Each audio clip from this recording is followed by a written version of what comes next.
वक्रतुण्ड महाकाय सूर्यकोटि समप्रभ निर्विघ्नं कुरु मे देव सर्वकार्येषु सर्वदा। मोक्ष का द्वार और महादेव की नगरी वाराणसी।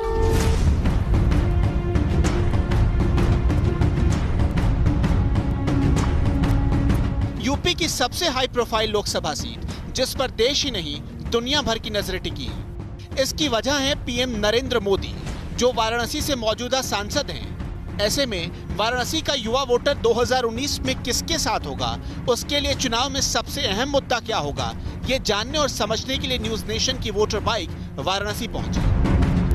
2014 के आम चुनावों में वाराणसी ने जता दिया था कि देश की राजधानी का एक रास्ता कबीर, तुलसी और रैदास के शहर से भी निकलता है।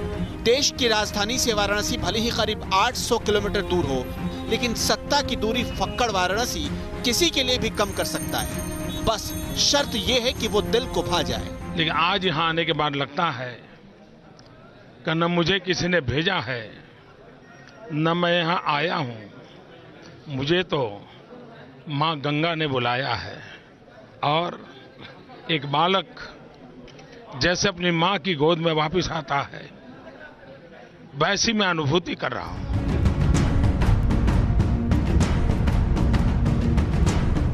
2014 में नई उम्मीदों से भरी वाराणसी ने नरेंद्र मोदी को सत्ता तो दी, लेकिन क्या वाराणसी की आशाएं पूरी हुई? इसे जानने के लिए न्यूज नेशन की वोटर बाइक वाराणसी के 80 घाट पहुंची। यहां हमारी मुलाकात सुबह बनारस कार्यक्रम में शामिल होने पहुंचे कुछ युवाओं से हुई। हमेशा कहा जाता है कि सुबह बनारस शाम अवध, लेकिन जब आप सुबह बनारस को देखने के लिए 80 घाट पर मौजूद होते हैं सुबह सुबह, तब आप देखते हैं कि यहाँ पर सिर्फ बनारस के रंग नहीं नजर आएंगे, बल्कि हिंदुस्तान के तमाम रंग आपको यहाँ पर नजर आते हैं। और ऐसे ही कुछ लोगों के साथ मैं यहाँ पर बैठा हुआ हूँ जो सुबह बनारस का दीदार करने के लिए आज बनारस में मौजूद हैं। 2019 के चुनाव हैं, आप बनारस आते जाते रहते हैं। मुझे थोड़ा समझाइएगा कि क्या बनारस में बीते 5 सालों में आपको लगा कि हाँ भाई कुछ परिवर्तन आया है, और ये अच्छा या बुरा किस तरीके से आप देखते? परिवर्तन तो देखो, आप 5 साल से कंपेयर करोगे आज की डेट में वाकई बहुत कुछ परिवर्तन आया है। जैसे अगर हम बात करते हैं, एक सबसे पहले सबसे जो बनारस की सबसे प्राइम में प्रॉब्लम इश्यूज हैं वो ट्रैफिक। आज की डेट में आप कंपेयर करो, आप चौक साइड चले जाओ, मैदानी साइड चले जाओ, कंपैरेटिवली पहले की ट्रैफिक और आज की ट्रैफिक में बहुत फ़र्क है। बनारस स्टेशन मतलब एक मेजर ओवरऑल चेंज आया। मतलब बनारस स्टेशन के स्टाफ, इवन आरपीएफ के स्टाफ शिकायत किया करते थे कि बगल में ही बूचड़ खाना था, वो लोग सर्वाइव करना उनके लिए मुश्किल था, इतनी स्मेल, इतनी प्रॉब्लम्स।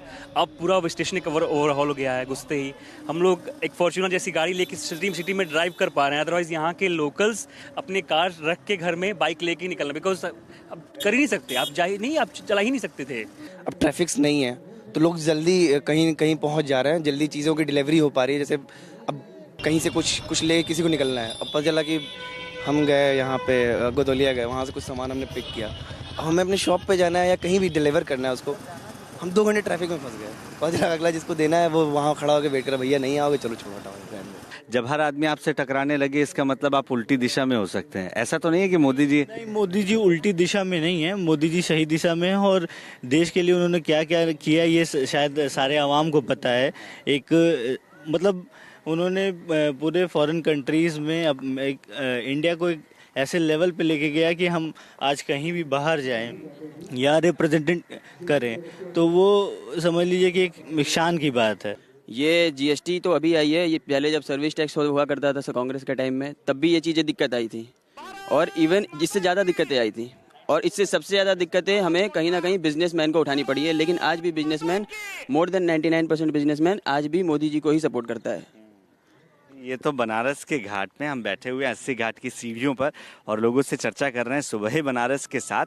और ज़्यादातर लोगों का मानना है कि हाँ, बनारस में परिवर्तन तो आया है भाई, और यही वजह है कि बनारस को परिवर्तन नहीं चाहिए, यानी जो सांसद उन्होंने चुना था 2014 में, उस पर भरोसा जता सकते हैं। कुछ और लोगों से बात करते हैं और जानते हैं कि उनका मूड क्या है बनारस को लेकर और इस चुनाव को लेकर। वाराणसी लोकसभा सीट पर युवा वोटर्स कैसे हार जीत के समीकरण बदल सकते हैं, उसके लिए सीट के वोट गणित को समझना होगा। वाराणसी में 28,814 वोटर बढ़े हैं। इस बार 10,504 युवा वोटर पहली बार वोट करेंगे। पहली बार मतदान करने वाला युवा वर्ग तो वोटिंग के लिए तैयार है, लेकिन जिन्होंने 5 साल पहले नरेंद्र मोदी को अपना सांसद चुना था, वो केंद्र सरकार के 5 साल के कार्यकाल पर क्या सोचते हैं, ये जानने के लिए अस्सी घाट पर हमने कुछ महिलाओं से बात की जो बोट पर सवारी कर रही थी। तो हम भी इनके साथ शामिल हो गए और बोट पर वोट चर्चा शुरू हो गई। नारी शक्ति देश की शक्ति है और महिला सशक्तिकरण की बात हर चुनाव में सुनने को मिलती है, देखने को मिलती है। लेकिन जब हम प्रधानमंत्री नरेंद्र मोदी के संसदीय क्षेत्र यानी बनारस पहुंचे हुए हैं तो ये जानना जरूरी हो जाता है कि भैया 5 साल में बनारस कितना बदला है। इन महिलाओं को देखकर आप समझ सकते हैं कि ये बोट महिलाओं से भरी हुई यानी शक्तियों से भरी हुई है। मैम, आपसे ही जानना चाहूंगा कि ये जो बनारस है ये 5 साल के बनारस से कितना डिफरेंट है? 5 साल से बहुत ज़्यादा डिफरेंस हुआ है यहाँ पर। अब बहुत ज़्यादा तरक्की हुई है। ये नाव ले लीजिए, ये गंगा मैया को ले लीजिए, इतना सफाई है यहाँ कि हम आपको बता नहीं सकते। हम लोग तो आए दिन यहाँ आते हैं, बोटिंग करते हैं, घूमते हैं, बहुत अच्छा लगता है। व्यवस्था तो बहुत हुई है, ये बात और लोग अपना मनमानी करते हैं, लेकिन सिक्योरिटी बहुत ज़्यादा टाइट रहती है। आप कभी भी जाइए, आपको तुरंत हेल्प मिलेगी, नंबर मिलाइए, हेल्प मिलेगी। और बनारस के लिए तो मोदी जी को हम 10 में 10 इसलिए देंगे कि आप लोग बनारस के लिए सब, हमारे ग्रुप की महिलाएं तो यही कहती हैं, यहाँ वहाँ जहाँ तहाँ मत पूछो कहाँ कहाँ है कमल का निशान, तो मारो ठप्पा तान के कमल के निशान पे। थोड़ा सा देखिए, कोई भी अच्छा काम होता है ना तो थोड़ी बहुत अप डाउन्स और ये सब झेलने पड़ते हैं, तब जाके एक बहुत बड़ा काम होता है। तो हम तो यही देखते हैं कि आने वाले सालों में उसका बहुत बड़ा बेनिफिट मिलने वाला है, व्यापारियों को भी और महिला उद्यमियों को भी। लग रहा है कि बनारस में काम अच्छे हुए हैं, कोई चेंज आया है? चेंजेस तो बहुत आए हैं, लेकिन कुछ प्रॉब्लम्स हैं। जैसे कि एजुकेशन के मामले में प्रॉब्लम है और ये नौकरियां नहीं मिल रही हैं। लोग पढ़े लिखे हैं, मैं खुद सॉफ्टवेयर इंजीनियर हूँ, मुझे कोई जॉब नहीं मिल रही है। कुछ वोटर मोदी सरकार की नीतियों से सहमत नजर आते हैं तो कुछ ऐसे भी हैं जो एजुकेशन सिस्टम से संतुष्ट नहीं हैं। वो रोजगार के बेहतर अवसर चाहते हैं और इसी को ध्यान में रखकर अपना नया सांसद चुनेंगे। वाराणसी की गलियों और चौक चौराहों पर घूमते हुए यहाँ की सियासी हवा का रुख समझा जा सकता है। हमने भी यही किया। वाराणसी में चाय के ठीहे खासतौर से राजनीतिक चर्चाओं का अहम केंद्र है। ऐसे ही ठीहे को टोहते हुए हम BHU पहुंचे। यहाँ चाय पर चर्चा करते हुए कई युवा हमें दिख गए। सर्व विद्या की राजधानी कहे जाने वाले BHU में इस वक्त हम हैं और यहाँ पर आप देखिए कि चाय का लुत्फ यहाँ तमाम लोग उठा रहे हैं। तो इन युवाओं से हम जानने की कोशिश करेंगे कि इनके लिए नया भारत कैसा होना चाहिए। नेताओं में आपकी चॉइस हो तो आपको क्या लग रहा है कि कौन नए भारत को बुलंद बना सकता है? एक्चुअली नए भारत को बुलंद, पहले ये लोग जो मैनिफेस्टो जारी करते हैं ये पूरा तो कभी करते नहीं है। बीजेपी हो, कांग्रेस हो, आम आदमी पार्टी हो, हमारे पश्चिम बंगाल से TMC हो, सब ऐसे एक ही थाली के चट्टे बट्टे हैं। तो कहीं नोटा वाले तो नहीं हो रहे हो? एक्चुअली नोटा वाले नहीं, मैं देखूंगा अपने इलाके में कौन सही कैंडिडेट है, क्योंकि ये हमेशा जितने पार्टियां हैं ना ये हमेशा बाहुबलियों को खड़े कर देते हैं और हम लोगों को चॉइस वो मतलब फिर कम कर देते हैं और वो हम लोग बह जाते हैं भावना में। अरे वो हम देखेंगे कौन सा कैंडिडेट हमारे इलाके में। प्रधानमंत्री का चेहरा या कैंडिडेट का चेहरा? हम कैंडिडेट का चेहरा कैंडिडेट का चेहरा देखेंगे।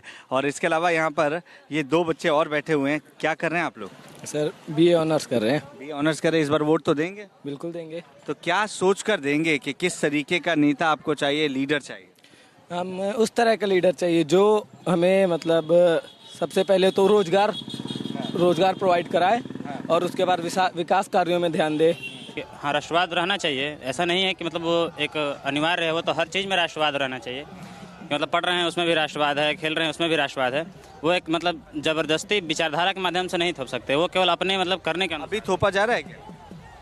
हाँ, कुछ मान सकते हैं। देखिए 5 साल किसी भी बहुत बड़े परिवर्तन के लिए कम समय है, तो धीरे धीरे हर चीज़ों पे सरकार बढ़ रही है, लेकिन अपेक्षित रिजल्ट जो है वो दो तरीके की नीतियाँ होती हैं। एक त्वरित बनाई जाती हैं, एक दूरगामी बनाई जाती हैं।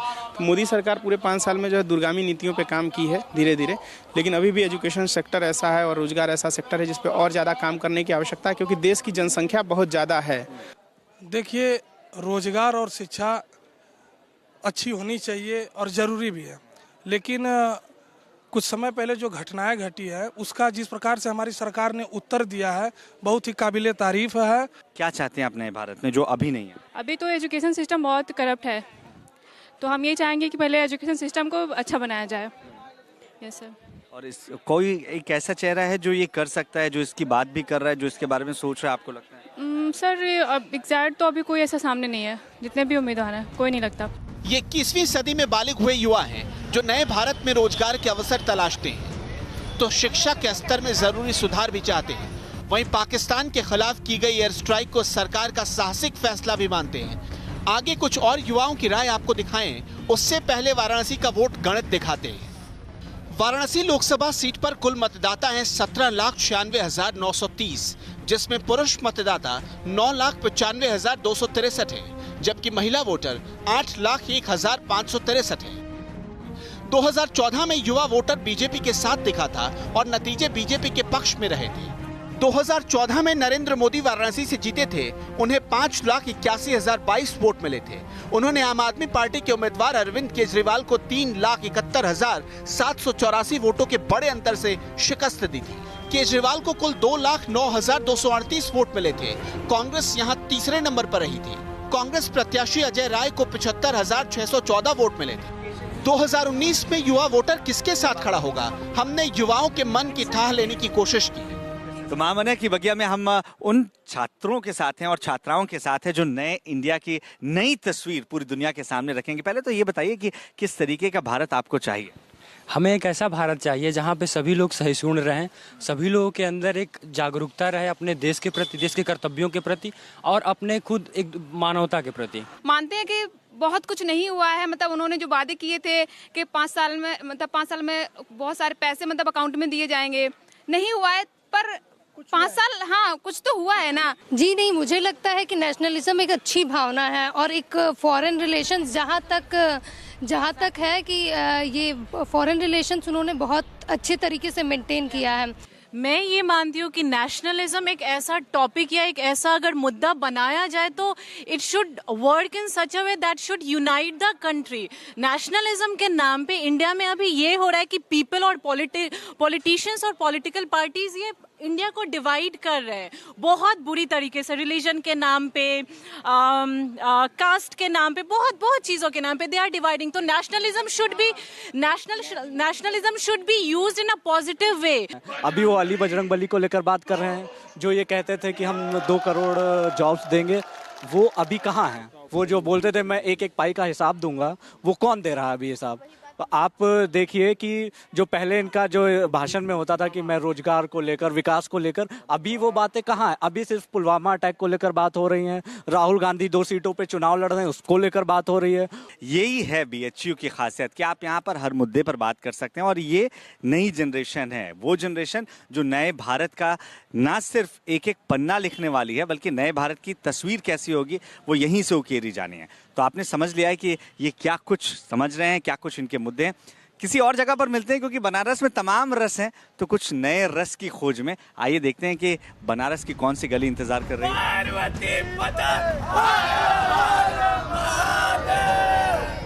न्यू इंडिया के इन वोटर्स का नजरिया बताता है कि इन्हें नारों और वादों के बीच उलझना आता नहीं।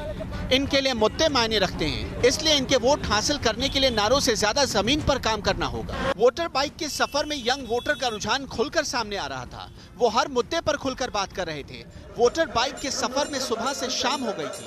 वाराणसी के घाटों पर देर शाम का नजारा बेहद खूबसूरत होता है, इसलिए हम भी रात के वक्त यहाँ पहुँच गए। यहाँ कुछ युवा हमें सीढ़ियों पर बैठे मिले। आपने हमेशा सुना होगा कि सुबह बनारस शाम अवध। सुबह का बनारस हमने दिखा दिया, सुबह के तमाम रंग आपको दिखा दिए। यकीन मानिए कि शाम को बनारस के घाटों पर उससे भी ज्यादा रंग मिलेंगे, कम नहीं मिलेंगे। और कौन इस सीढ़ियों के शहर में सत्ता की सीढ़ी चढ़ेगा, ये जानने के लिए युवाओं के बीच हम पहुंचे हुए हैं और घाट पर इन युवाओं से हम जानने की कोशिश करेंगे कि वाकई इनके अच्छे दिन आए हैं या नहीं आए हैं। क्यों भैया, 2014 में जो कहा गया था उस हिसाब से आपके अच्छे दिन आए या नहीं आए? हाँ जी, बिल्कुल। मैं अमन कुमार वाराणसी से ये कहना चाहता हूँ कि बिल्कुल अच्छे दिन आए हैं और सुधार आप देख सकते हैं। भारत की जो स्थिति रही है वो इंटरनेशनल लेवल पे सुधार हो रही है। आपसे भी मैं ये चीज़ जानना चाहूँगा, जब आप वोट देने जाएंगे तो कौन से वो 2 अहम मुद्दे हैं, इश्यूज़ हैं जो आपके दिमाग में होंगे, जो आपको किसी कैंडिडेट को चुनने में हेल्प करेंगे? जी देखिए, सबसे बड़ा मुद्दा है एम्प्लॉयमेंट। तो एम्प्लॉयमेंट को देखते हुए वोट देंगे। और ये बेरोजगारी क्या अभी आई है? बेरोजगारी क्या 65 साल पहले नहीं थी? जो यहाँ पे इतनी गंदगी थी 65 साल तक, क्या कांग्रेस ने साफ करने आई थी? बीजेपी साफ करने का उनका ठेका लेके बैठी है बीजेपी। मोदी कुछ कर रहा है तो उस पर इन लोग इतना गलत चीजें कर रहे हैं। मुसलमान हिंदू कर रहे हैं, बीजेपी कम कर रही है, उससे अधिक तो कांग्रेस कर रही है। शाम के वक्त गंगा किनारे घाट पर घूमने आई कुछ लड़कियां भी हमें मिली, तो हमने इनके राजनीतिक रुझान और इनके सरोकारों के बारे में बात की। तो अपनी बाइक से घूमते घूमते हम दिल्ली से वाराणसी तक आ चुके हैं, लेकिन बाइक हर जगह नहीं जा सकती है। जैसे कि इस घाट पर जहां अभी हम पहुंचे हैं, घाटों की नगरी वाराणसी में, वहां इस वक्त हम गंगा महल घाट के ठीक सामने मौजूद हैं, जहां कुछ स्टूडेंट्स हमें नजर आए। तो हमने सोचा इनसे भी बात कर लें, अपना काम हम करें और इनसे पूछे कि सरकार ने अपना काम किया या नहीं किया है। वैसे आप लोग मुझे बताइएगा कि आपके हिसाब से प्रधानमंत्री के लिए सबसे फेवरेट कैंडिडेट आपका कौन है? राहुल गांधी। नोटबंदी की वो हुई थी, बहुत ज़्यादा प्रॉब्लम हुई थी हम लोगों को, बहुत ही ज़्यादा। बट मोदी को इस बात से कोई फर्क नहीं पड़ता कि जनता को क्या होगा क्या नहीं होगा, बिल्कुल भी नहीं। अब पाकिस्तान के साथ जिस तरीके से हिंदुस्तान के रिश्ते बीते कुछ समय में बदले हैं, आपको लग रहा है कि मोदी सरकार का action up to the mark रहा है? हाँ, ये चीज़ थोड़ी ठीक थी, क्योंकि इस हिसाब से तो मोदी जी ने काफ़ी अच्छा किया, क्योंकि जो अभी वहाँ पे हमारे जो कैप्टन थे वो वापस आ गए। बस यही चीज, बस उन्होंने एक खौफ हो गया। हाँ। आप लोग यहाँ पर खुद को सेफ फील कर रहे हैं क्योंकि रात का वक्त हो रहा है, 8 बज रहे हैं और आप लोग इत्मीनान से घूम रहे हैं, तो आपको लगता है कि विमेन सेफ्टी में कुछ बेहतरी आई है, कुछ बेहतर हुआ है? वेल वैसे तो ठीक ठाक है, लेकिन रात का टाइम ज़्यादा सेफ नहीं है यहाँ पे गर्ल्स के लिए। ये चीज़ मैं सीरियसली बोलना चाहती हूँ, यहाँ पे गर्ल्स के लिए रात के टाइम सेफ्टी नहीं है। ये हिंदुस्तान के लोकतंत्र की खासियत है, जहां हर कोई अपना पक्ष खुलकर रखता है, अपने मुद्दों पर बात करता है। देश के युवा इस लोकतंत्र का वर्तमान भी है और भविष्य भी, और वाराणसी के युवा मतदान के जरिए अपना फैसला सुनाएंगे। इनका फैसला चाहे जो भी हो, लेकिन इतना तय है कि इससे न सिर्फ वाराणसी बल्कि पूरे देश की राजनीति को दिशा मिलेगी। काशी बेशक क्योटो न बन पाया हो, लेकिन गंगा मैया की सफाई का मुद्दा हो या फिर काशी विश्वनाथ कॉरिडोर या फिर राष्ट्रवाद का मुद्दा, मोदी सरकार ने इन तमाम मुद्दों पर अपने कदम आगे बढ़ाए हैं और ये बात काशी की जनता को सच्ची लगती है। और यही वजह है कि जिन जिन गलियों में हम पहुंचे हैं, वहां ज़्यादातर लोगों की पहली पसंद नरेंद्र मोदी ही नज़र आ रहे हैं। बहरहाल बनारस के रस्ते तो हमने आपको रूबरू करा दिया है, लेकिन अब आपसे होगी मुलाकात किसी नए शहर में, नए लोगों, नए मुद्दों के साथ। आप लगातार ये न्यूज़ नेशन के साथ, क्योंकि खबरों का सफ़र यहाँ कभी नहीं थमता।